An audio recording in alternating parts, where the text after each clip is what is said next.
طالبانو د درې رنګه بیرغ به ومني د چانس شته چې درې رنګه بیرغ به ومنل شي.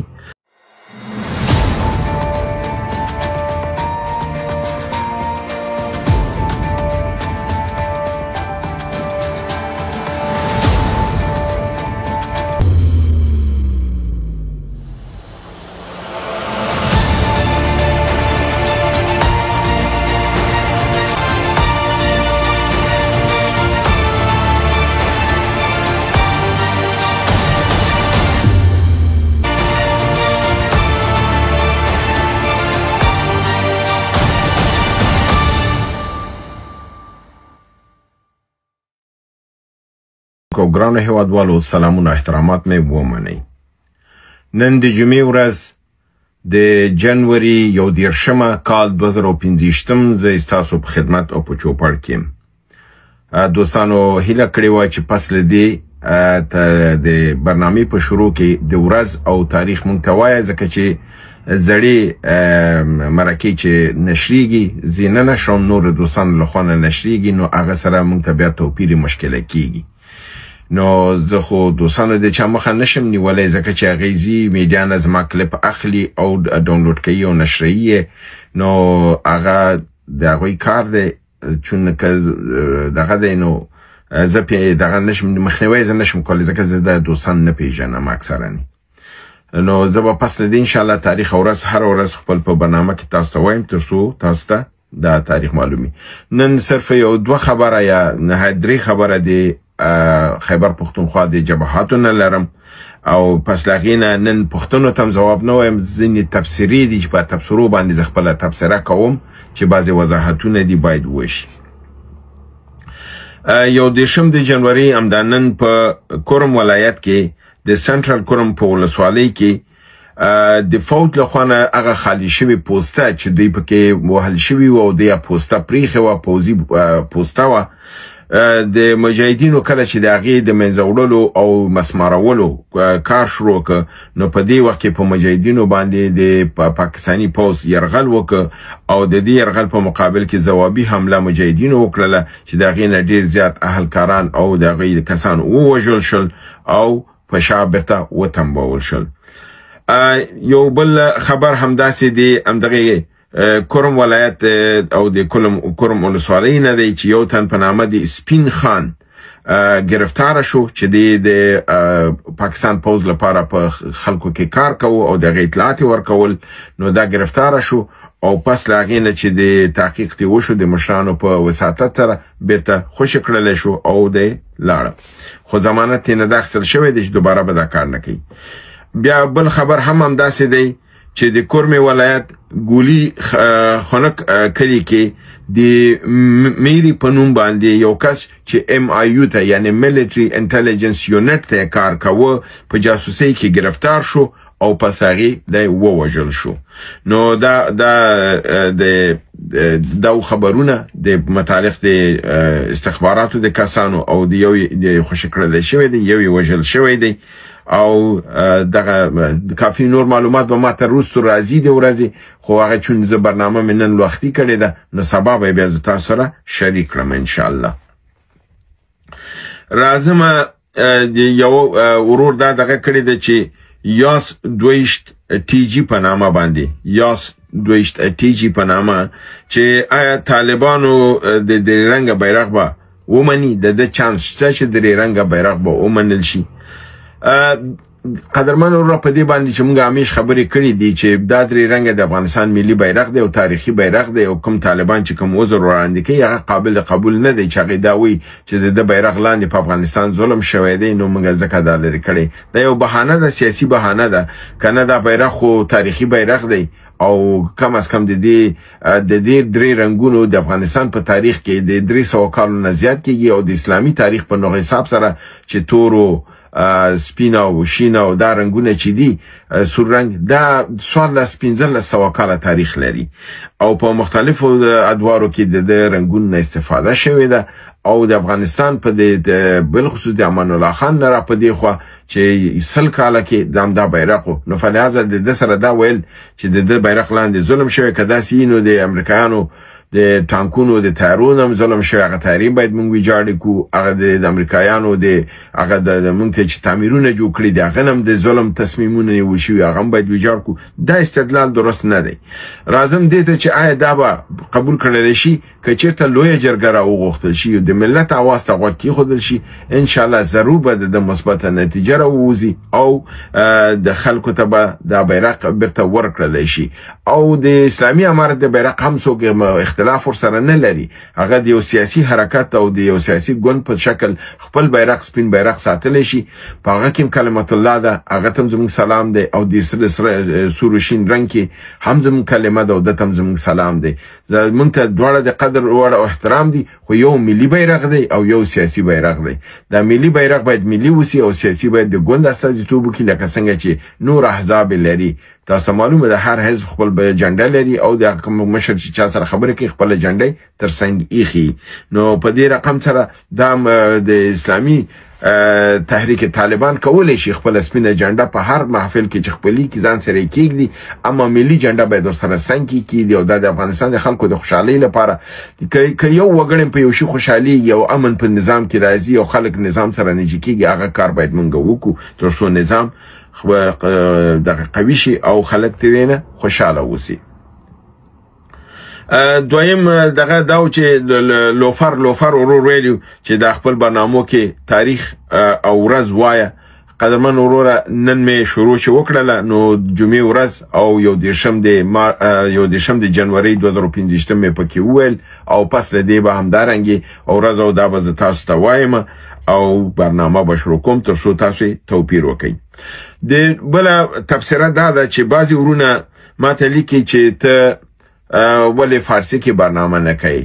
درها چې بار ما ویلي چې دا ټیک ټاک کې زما پښتو برنامه ده او په یوټیوب کې زما فارسی برنامه ده او فارسی برنامو کې راته لیکل کېږي چې ته ولې پښتو برنامه نه کوې نو هغوی ته زه دا وایم چې ورونه زه هم پښتو برنامه کوم هم فارسی برنامه کوم پښتو چې څوک غواړي په ټیک ټاک برنامه دی وګوري او څوک چې فارسی برنامه غواړي وګوري هغه د فیسبوک کې او یوټیوب کې لاړ شي زما برنامه دی وګوري عین متن چې په پښتو کې وایم هغه عین متن په فارسی کې وایم په متن کې توپیر نشته په تفصیل کې به لږ زره توپیري پښتو کې لږ لنډي 10 دقیقې په فارسی کې 15 دقیقې یا پښتو کې 15 دقیقې فارسی کې 10 دقیقې یا پښتو کې 10 دقیقې فارسی کې 15 دقیقې لږ زره تفصیل په فارسی کې زیاتی نو تاسو دا دواړه برنامې کتلی شي او دا دواړه برنامې چې دی په پښتو او فارسی په دواړو ملي ژبو زه کوم او ماته توپیر نه لري چون نشم کولی چې په یو چینل کې دواړه برنامې وکړم نو ځکه مې دا دغه کړي دي یو چینل ته کړي بل مې بل چینل ته کړي بل ورور په نامه دی عبدالله قیصر دی یا عبدالله قیصار دی ځکه چې هغه نوم خپل عبدالله KACG دغه لیکلی دی یعنی یا ترکی لفظ دی یا المانی دی چې هغه سی که په جې باندې کنو کیجار راځي او کسی په دغه کوسوات باندې کنو قیصر راځي دغه ورور لیکلی دی چې زړې ویډیوګانې ولې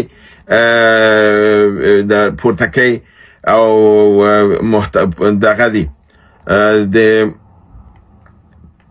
او په خلکو باندې خپل زړې مرکې ولې پلوري دا خیانت دی زمونږ افغانانو کې یو مشکل دا دی چې مخکې دې نه خپل غوږ ته وګوري سپو پسې منډې وهي مخکې دې نه چې یو پوښتنه وکړي سوال وکړي اول باید پوښتنه کړې وي که زما ځواب دا ستا د ځواب مطابق نه وي بیا به تا د خیانت او د ملي د محتوا او د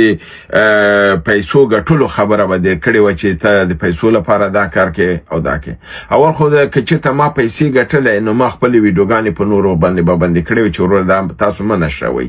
زما ویډیوګانې وروره کم از کم 10 یا 12 چینلونه دی اخلي او خپل په کاپشن جوړي خپل په نوم باندې نشري زه یو هم نه پیژنم دی یو سره تماس نه لرم او د زړې ویډیوګانې چې هغه نشري په دې باندې چې الته لاندې ورته لیکلي دي تاسو لږ زره کسترګې رڼې کوي مخکې دې نه چې بل باندې د خیانت کلمه استعمال کوي خپل سترګې لږ رڼې کوي لږ زره وخت ضایع کوي هلته ولولې هغې لیکلي دي چې دا کلیپونه زاړه دي او موږ د خپل د آرشیف لپاره دا نشروو او په آرشیف کې ساتو نو دا دوستان چې څوک دا کار کوي چې دا برنامه ارشیف لپاره بساتي س اهداف بلري س پروګرام بلري اتمن په دغه اساس باندې یاد د زما په زړو برنامو کې ځکه اکثرا دوستان راځي هغه پښتنې مانه کوي چې هغه ما په خپل برنامو کې بار پاغي ساعتونه ضایع کړي دي او تشریح کړي مې دي نو که چېرته دا دوستان دا کلیپونه دوباره اخلي نشري په حساب د یو خدمت دا کوي چې هغه کلیپونه دوباره راځي خلک دغه نه مطالعه کیږي او دی هغه ارشیف تکي مګم که دا و چې ما کړی دي او د پیسو لپاره می کړی دي ما نه دي کړی که د پیسو لپاره وای خو زه باید دوی ته اجازه ورنکم چې زی باید نشر کوم چې ما ته پیسې راشي ما ته تنه ما نه دی ټیک ټاک نه او نه د فیسبوک نه یو حبه یو روپی تر نه ما نه داخستي او ما د پیسو لپاره دا کار نه کړی مګم دا نه دی چې زه من حیث انسان زما کورنۍ پیسو دي ته ضرورت نه لري یو لار د عاید ته ځکه چې تاسو معلومه ده من حیث یو انسان چې زه بیمار یم او په کور پروت یم زه د ټول نه زیات دغه مرستې او همکارۍ ته ضرورت لرم اقتصادي مګرم ما تر نن هغه کار نه دی کړی زما د یوټیوب چینل کم از کم د 14 کالو نه زیات شو ما تر نن ما په کلیم دغه نه دی او ما پیسې نه دی دغه کړی اخیستی نو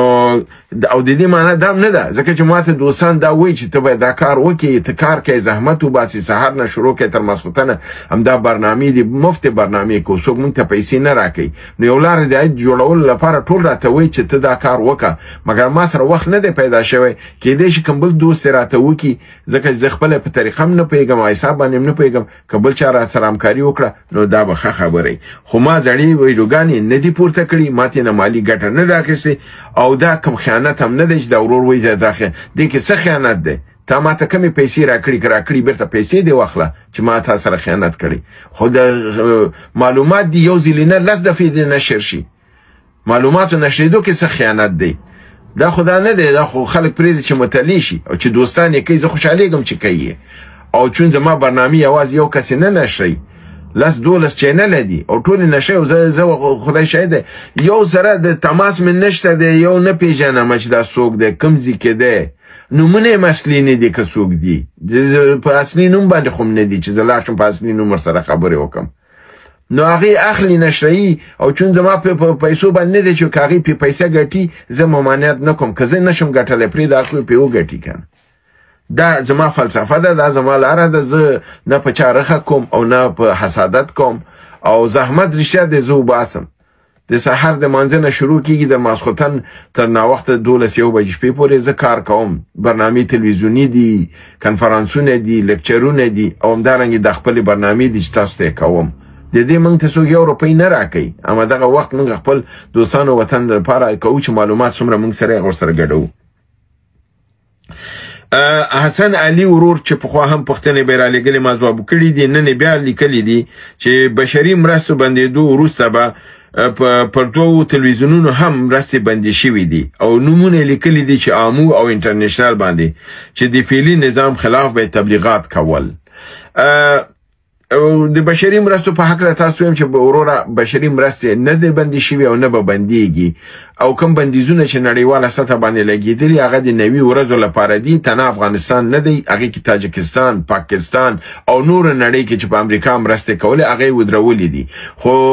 مارکو روبیو بهرنیو چارو وزیر د امریکای پرون دا خبر وکړله چې د بشري مرستې به د دې احکامو نه استثنایی او دې معنا دا شوه چې دوی به اسلامي امارت ته چې بشري مرستې کولې هغې ته به ادامه ورکوي دویمه خبر دا ده چې د آمو او انټرنیشنل باندې ما خبر اورېدلی و چې پیسې بندي شوي خو انټرنیشنل ته امریکا پیسې نه ورکوي د انټرنیشنل پیسې د عربي ممالکو نه او د انګلستان د خپل هغه اپریټیفي فند نه چې د انګلستان حکومت ورته کوي هغې نه ورکول کیږي او دا خبره صحیح ده چې خپل افغانستان انټرنیشنل کوم